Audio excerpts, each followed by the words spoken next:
जय श्री श्याम।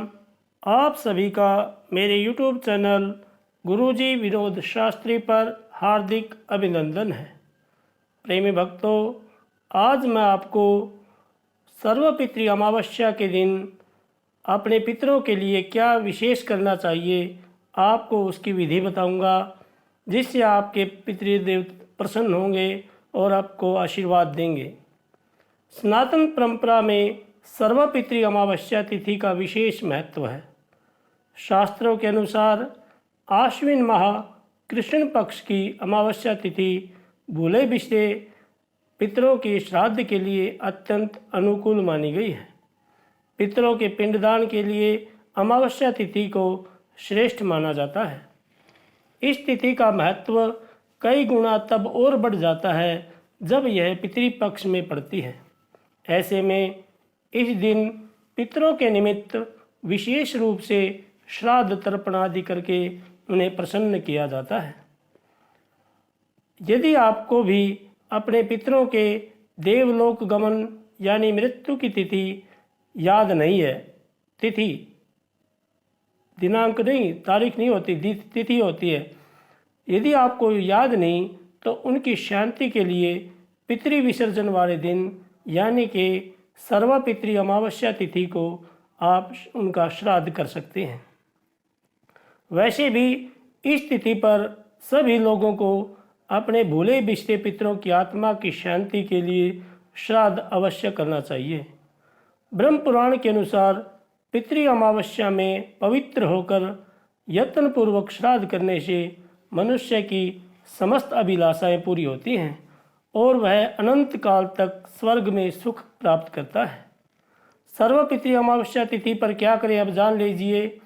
पितृपक्ष की अमावस्या तिथि पर सबसे पहले किसी योग्य ब्राह्मण को, जो सात्विक हो और विद्वान हो, आदर सम्मान के साथ पहले निमंत्रण दें और अमावस्या के दिन प्रातःकाल भोजन बना करके उन्हें बुलाएं और उस जो आपने भोजन बनाया है उसमें से 5 अंश निकालें। एक तो गौ माता के लिए, एक कौवे के लिए, एक कुत्ते के लिए, एक चींटियों के लिए और एक ब्राह्मण के लिए। अब उस ब्राह्मण को बुला करके आप योग्य ब्राह्मण को बुलाएं और पहले अपने पितरों के निमित्त श्राद्ध और तर्पण करें, हवन करें। घर में हवन करने के बाद जो आपने भोजन बनाया है उसमें से थोड़ा सा निकालें और अग्नि में भोग लगाएं और फिर जिस ब्राह्मण को आपने बुलाया है उसको आदर के साथ भोजन कराएं। भोजन कराने के बाद उन्हें आदरपूर्वक दान दक्षिणा देकर, वस्त्र आदि दान दे करके घर से आदर के साथ विदा करें।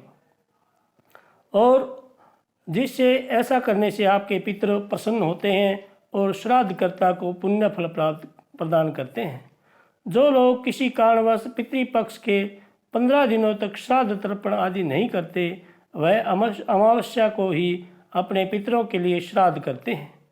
ज्योतिष के अनुसार यदि किसी जातक की कुंडली में पितृदोष हो और इसके चलते उसे जीवन में तमाम तरह की कठिनाइयों का सामना करना पड़ रहा हो तो उसे अमावस्या के दिन विशेष रूप से पितरों को प्रसन्न करने का उपाय करना चाहिए।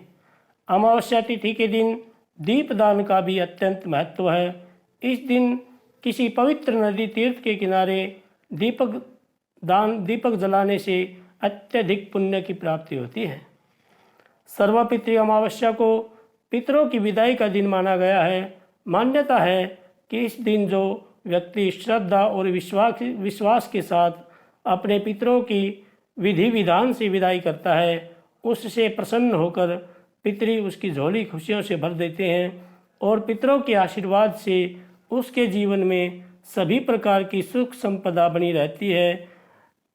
अपने पितरों के लिए एक तो आपके अंदर श्रद्धा और विश्वास जरूरी है। उस दिन आप बिल्कुल भी ना तो घमंड करें ना ही क्रोध करें, शांत रहें और फिर पूरे दिन परिवार के सदस्य ब्राह्मण को भोजन कराने के बाद एक साथ भोजन करें और पितरों की प्रसन्न करने का, पितरों का आशीर्वाद देने का हाथ जोड़कर प्रार्थना करें। भगवान आपके घर में खुशहाली आए, सभी सुखी रहें, सभी के घर में खुशहाली आए। जय श्री श्याम, जय श्री श्याम।